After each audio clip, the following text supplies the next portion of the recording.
What is up, BookTube? It is Monty, and today I'm really just going to do an August sort of, what is the wrap-up? That's what I'm looking for. I don't think I did a wrap-up for the month of July. I don't really feel the need to, because I don't think that needs to happen. So we're gonna stick to, because maybe it did happen, and I don't know. If it did happen, I'll edit this part out. But I'm gonna talk about the things that I read in the month of August, and then you guys know how a wrap-up works. There's only 4 things to talk about according to my Goodreads, and that sounds about accurate. Most of these things I read towards the end of the month, because I spent the beginning of the month moving, helping a friend move, just like generally not reading. So the first thing I'm going to talk about are the ones that I have physical copies of, because that just makes my life easier in terms of editing. And so I'm going to start off with talking about Burning by Meghat Majumdar, because I just finished filming my review of this video. You'll probably see this also going up sometime this week, so it might be up, it might be going up. Check back. But I will be talking about this in depth. Ultimately, I decided this book just wasn't for me, and while I think that it's a fine book and one that I would probably recommend to a lot of other readers, it didn't click. So I enjoyed my time with it. I'm still happy that I own it, but it didn't click for me. The next book I'm going to talk about was my book club book, my first book club book, and I will leave a link to our discussion of this up in the cards because I'm not going to film a review. That seems a little silly. But we read Parachutes by Kelly Yang, which is the story of Claire, a girl from Shanghai who is sent to live in America. And the girl she comes to live with is named Danny. Their drama, their mess. It's not as messy and dramatic as I thought it was going to be. It really is more a slice of life story, and there's definitely a lot of definitely triggers for sexual assault and rape, which are at the front of the book. It does include a content warnings page, but I would also say that there's a lot of grooming-like behavior that happens in this story, and that should also be noted if you're going to go into this. But it is much more of a slice of life story.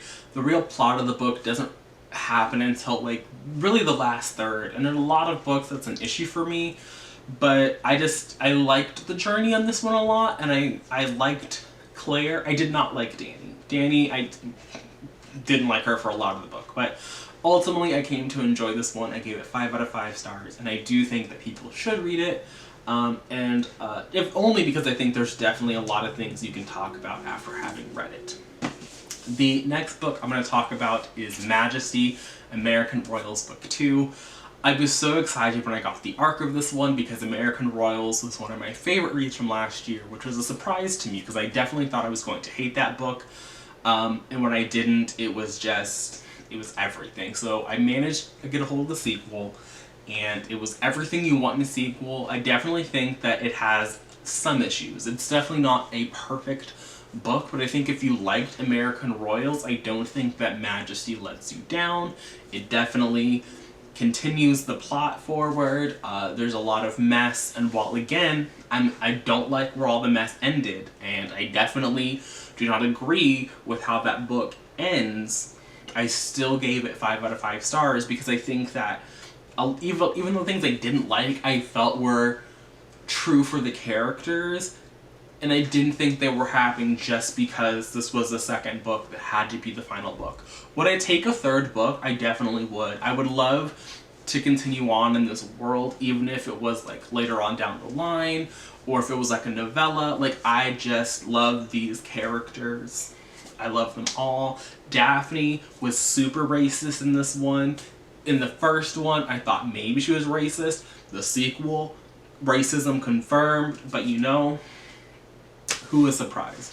But yeah, 5 out of 5 stars to American Royals by Catherine McGee. And the last book that I'm going to talk about is A Deadly Education by Naomi Novik, where I hate this book, you guys. This book, I think I gave it 2 stars on Goodreads because it wasn't like 1-star level bad, but 60% of the book is so like the first 2/3 are so repetitive. So A Deadly Education, if you are unaware, is the story of Galadriel, not from Lord of the Rings, but Galadriel, at the Scholomance, which is a magical school for the witches and wizards, whatever, where there are no teachers, but there are lots of monsters that'll try to kill you. And as Galadriel will let you know for the first half of the book, she has been prophesized to, like, end the world, but she doesn't really want to end the world, and so she's doing all of these things so where she can, like, not give in to evil or whatever. It's very repetitive. We also have her love interest. I think his name is also Orion, which is the second Orion that I've had to read this year, and the second time I didn't like the character. So the name Orion as a love interest is kind of her. It's over for me. But was it Orion? It might have been Hunt. It was like Orion Lake, which I think is an ugly name, but whatever. Like I said, the book is entirely repetitive. I am looking forward, though, to seeing some own voices reviewers of this book, because Galadriel is half Irish, no, not Irish, Welsh, I think, half Welsh and half Indian. And she was raised by her white mother in, like, a commune, because her Indian parents her father died to protect his, they weren't even married, because they were at the Scholomance. So, like, he's not in the picture, and it's the Indian side of her family that has said that she's going to be the destroyer of worlds, and they tried to kill her, and all this stupid shit. I think that a lot of the book is, like I said, it's repetitive. A lot of the book is spent with these, like, really tiny details that don't really add up to much. Like, I think that it's really nice when you can tell that an author has kind of thought through things, but I don't need to read it. I'm not the kind of reader where I want the author's notes, and I felt like a lot of the world building here wasn't for my benefit, it was for the author's benefit, because it didn't do anything, it didn't add to the experience for me, and in fact it was kind of a slog to get through, and if I hadn't made it past the 60% mark, I would not have gotten to the actual plot of the story. And even then, I wasn't a fan of what the actual plot really was, because while there is a third act plot twist that's different than the plot twist that I guessed, I still think that my plot twist would have been a much better situation, because I don't really understand how this sets up a series. Like, I get that it sets up a series, but, like, it kind of sets up a series the same way that Sarah J. Maas set up a series in Crescent City where, sure, you can continue from here, but, like, where are we going? Like, if Crescent City didn't have the epilogue, you would kind of end that book like, okay, but what now what? And I think that this kind of ends things too, because it ends on such, like, a happy note that is weird. I mean, sure, there's a cliffhanger, but it's, like, not a good cliffhanger at all. So, and based on what they did in this book, it's like, if you already did this, then where are we going from here? And I also felt that the third act was very rushed, because again, the first 60% was super repetitive, and the plot didn't really come in until, like, literally 75 if you're being less generous. Like, 75 to 80% of the way through is when the actual plot arrived, and so she had to rush through the actual plot in, like, 10% of the book, and then we were settling back in for, like, the last little, couple percentages, and then at, like, 98% we get information that's like, boom, cliffhanger.